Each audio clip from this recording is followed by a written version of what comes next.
Ini Bapak mulai ya. Ini untuk ini kan Bapak berikan PPT untuk mengajar melalui Zoom meeting. Ini nanti untuk pemahaman materi bisa dibuka di modul yang Bapak share di grup masing-masing.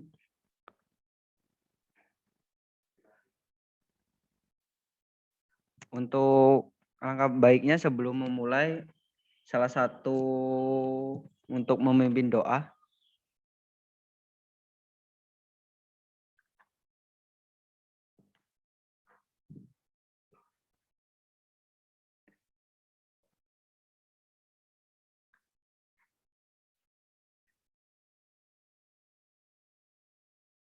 Ayo pimpin doa. Zulfikar. Ya, sebelum memulai pelajaran pada pagi hari ini, lebih baik berdoa menurut kepercayaannya masing-masing.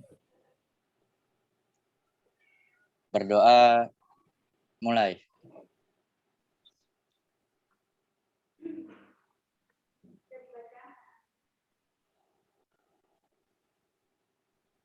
Berdoa, selesai.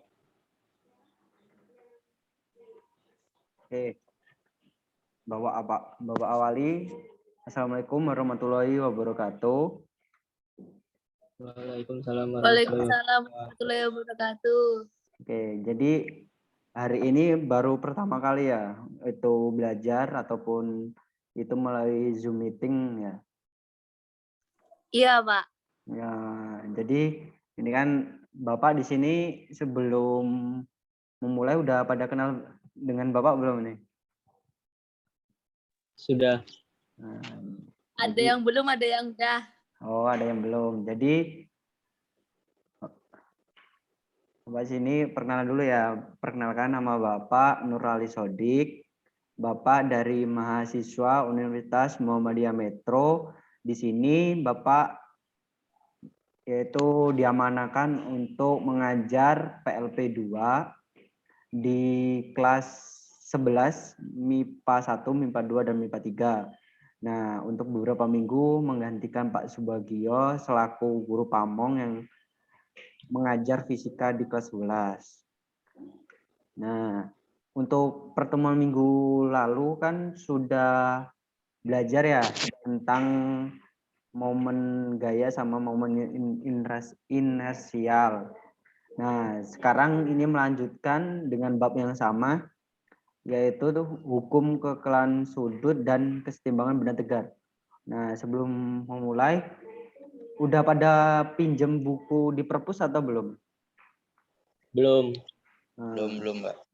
Nah, jangan lupa ya pinjem di perpus, dikarenakan kalau belajar kan ini daring seperti ini. Jadi alangkah baiknya itu bisa belajar ataupun pinjam. Nah, buku yang dipakai seperti ini ya. Buku ini, buku fisika kelas 11. Iya, Pak. Nah, Iya. jadi materinya di sini alhamdulillah lengkap. Kalau misalnya udah ada beberapa yang udah pernah pinjam dengan tampilannya beda nggak apa-apa. Karena bukunya sama. Untuk ini dari MIPA 2 ada perwakilan ya?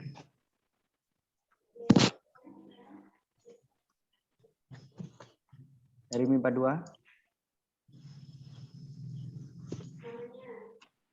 Untuk itu ya, untuk Zulfikar, tolong dicatat ya teman-teman yang MIPA 1. Iya, Pak. Ini Nurul Yulianti ini dari MIPA 2 ya? MIPA 1, Pak. Oh, MIPA 1. Yang dari MIPA 2 ada nggak? Siapa ini yang MIPA 2? Ada. Tidak ada kayaknya, Pak. Tidak ada ya? MIPA 1. Di MIPA 1 Iya, semua ada. ya? Iya, Pak. Iya. Ini 8 peserta dari MIPA 1 semua ya? Iya, Dewi, Pak. Iya, Pak. Iya, Dewi, Pak. Dwi Meliana ini dari MIPA 2, MIPA 1 juga ya? IPA 2. Nah, lagi ini, gitu ditanyain MIPA 2 nggak ada. Oh, kucuk. Oke. Jadi dicatat ya teman-temannya ya. Ini kalau enggak dicatat semuanya, nanti salah satu nanti kirim ke Bapak namanya siapa. Jadi untuk hari ini yang 9 peserta ini nanti bebas tugas, dan untuk yang tidak hadir hari ini akan diberikan tugas tambahan. Jadi Baik. jadi mohon itu ya, kan ini Bapak juga ngajar di sini menggantikan Pak Subagio, jadi diberikan amanah. Jadi kalau misalnya ada tugas ataupun ada materi yang diberikan, tolong dikerjakan. Karena nanti ini Bapak tugasnya juga kan Bapak kasihin ke Pak Subagio lagi. Nah, takutnya nanti kalau misalnya nggak dikerjain ataupun apa, kalian ada kekurangan nilai, nanti takutnya tidak naik kelas. Seperti itu. Baik, Pak. Oke, untuk materi yang awal langsung aja ya. Ya,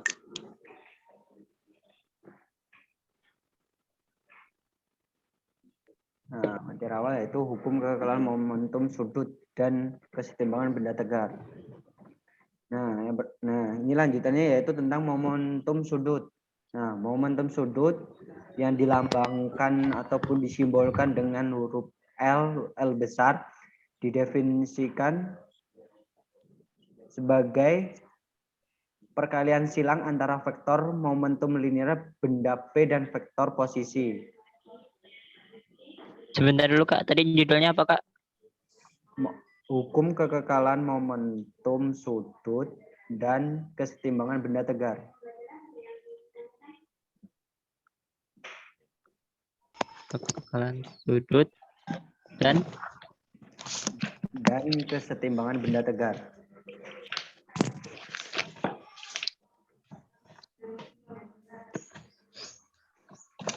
Kalau ingin lebih jelas, itu bisa dibuka di modulnya juga ada itu. malas ke WA. Malas ke WA, balik-balik. Oh iya benar juga ya. Oke, untuk momentum itu, kalau ini udah dicatat ya? Udah, Pak. Belum. Sabar. Belum.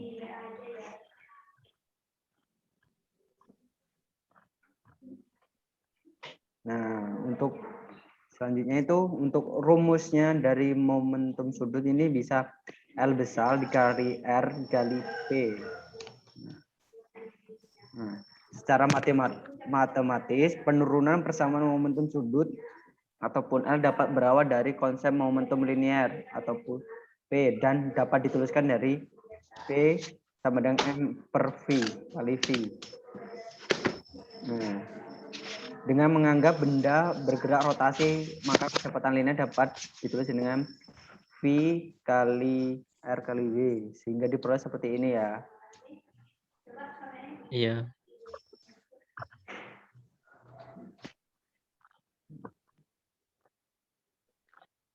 Woi, bentar, woi. Belum nyatetnya. Oh, belum.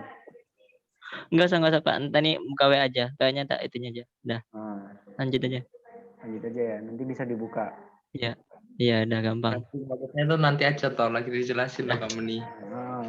Nah, jadi dari penurunan dari rumus yang di samping tadi itu bisa dengan rumus L sama dengan I ataupun momen inersial benda dikali W.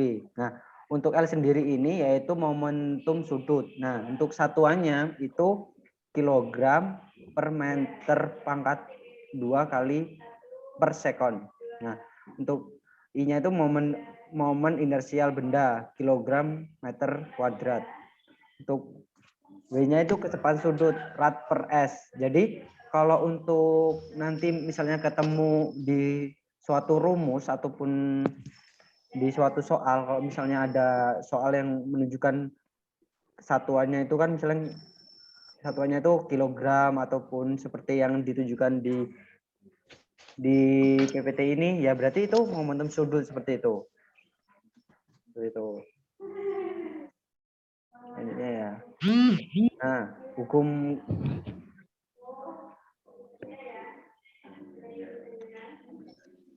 selanjutnya yaitu hukum kekekalan momentum sudut. Nah, hukum kekekalan momentum linear dinyatakan bahwa jika pada suatu sistem tidak ada resultan gaya yang bekerja sama dengan sigma F sama dengan 0. Jadi resultan gayanya itu tidak bekerja sama dengan 0. Kalau 0 itu kan tidak bekerja pada suatu gaya. Nah, pada gerakan rotasi, jika tidak ada resultan momen gaya atau torsi, simato sama dengan 0, maka juga akan berlaku hukum kekekalan momentum sudut. Sehingga konseptual dapat ditulis. Nah, seperti ini ya, rumusnya seperti ini. Nah, dapat jika misalnya nanti pada gerakan rotasi tidak ada resultan momen gaya ataupun torsi, seperti ini.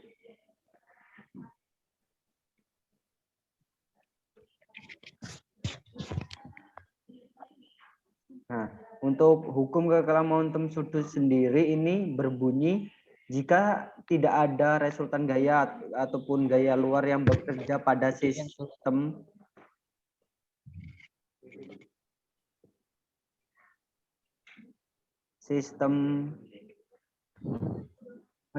sigmato sama dengan 0, maka momentum sudut di tem adalah kekekalan konstan atau dapat ditulis sebagai rumus seperti ini.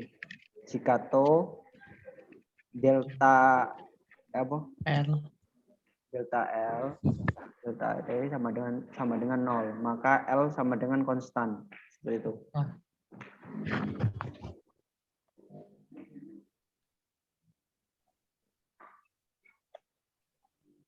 Nah, selanjutnya yaitu tentang materi kesetimbangan benda tegar. Nah, dalam sistem partikel benda dianggap sebagai suatu titik materi. Semua materi gaya yang bekerja pada benda dianggap bekerja pada titik materi tersebut. Nah, oleh karena itu syarat yang berlaku dari keseimbangan sistem partikel hanyalah keseimbangan transisi. Nah, benda tegar merupakan benda yang tidak berubah bentuk jika diberikan gaya F tertentu pada suatu benda tersebut.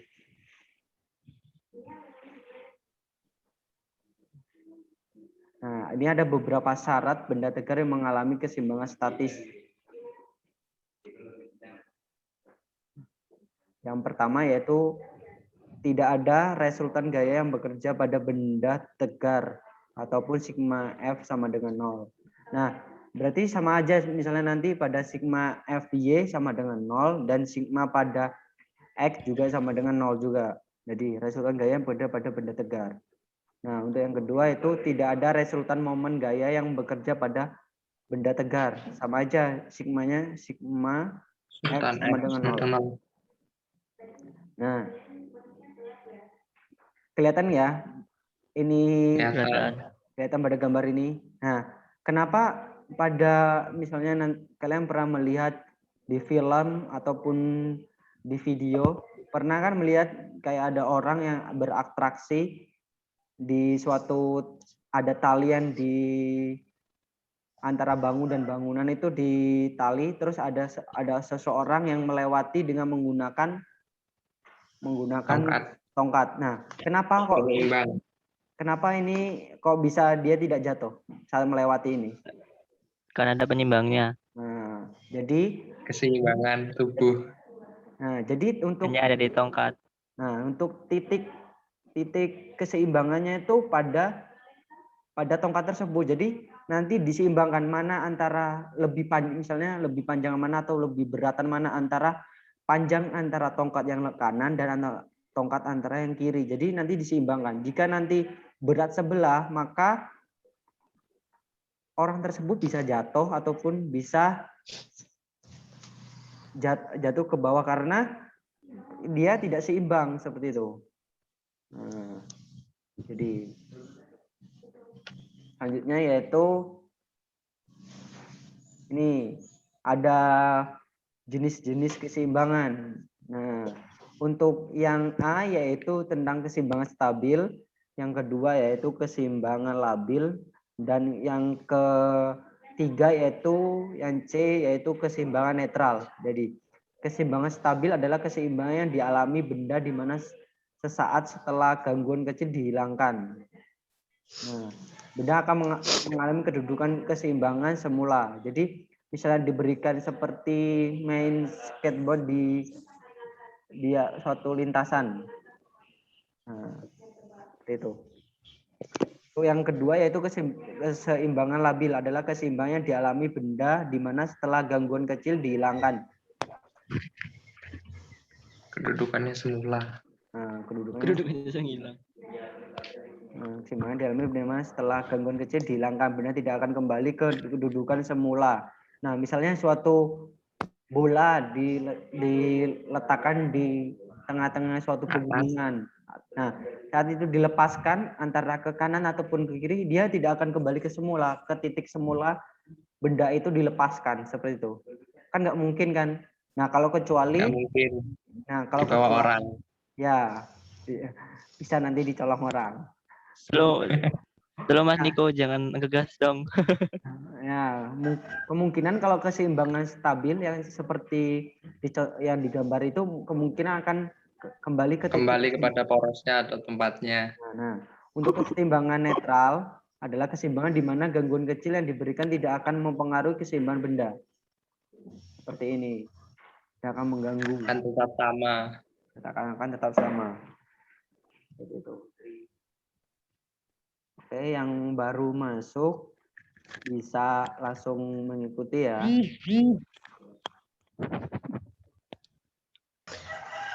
Nah, yang materi kedua yaitu tentang titik berat benda.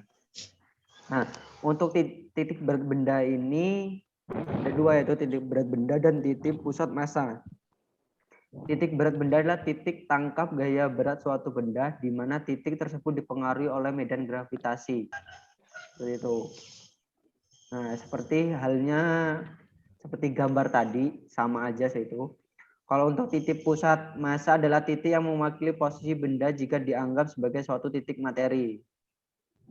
Nah, untuk titik benda berat itu dibagi menjadi tiga, yaitu benda berdimensi 1 berupa garis L, benda berdimensi 2 berupa luasan bidang A, dan yang ketiga yaitu benda berdimensi 3 berupa luas volume. Untuk gambar dari benda-benda berdimensi ini bisa dilihat di modul ya. Itu udah Bapak kasih modul, bisa dibuka dan dipelajari, dan ada beberapa contoh soal di situ. Jadi untuk materi ini tidak Bapak berikan contohnya karena udah ada penjelasan dan sudah ada contoh di modulnya, udah ada beberapa contoh soal seperti itu. Nah, udah selesai ya. Ada yang ingin ditanya? Udah ada yang ingin ditanyakan? Alfian mau tanya apa? Kenapa jadi gua?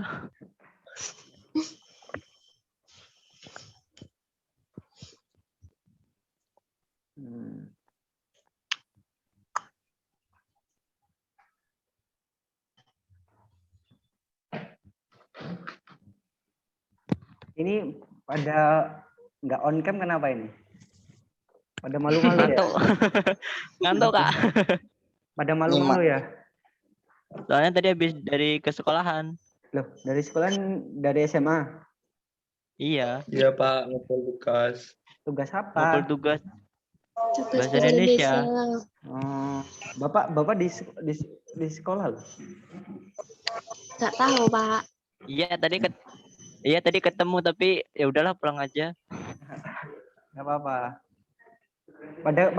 Pada kangen nggak ini untuk itu? Kangen Pak, kangen uang jajannya. Oh, jajannya ya. Alfian jangan curhat.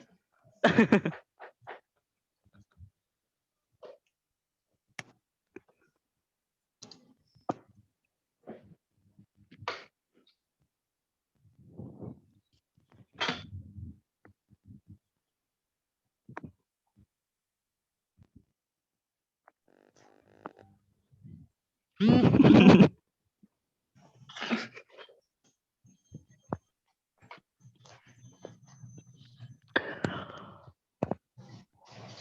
mungkin bisa terlebih dahulu untuk dihidupkan kameranya agar Alfian, Wah.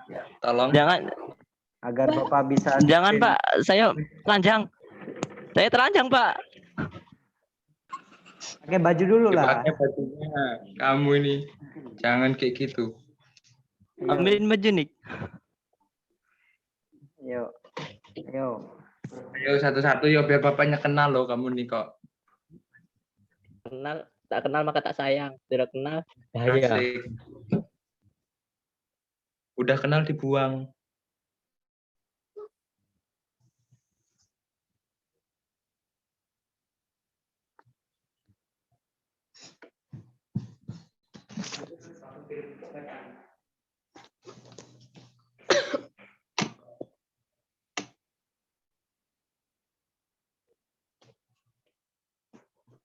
Salam.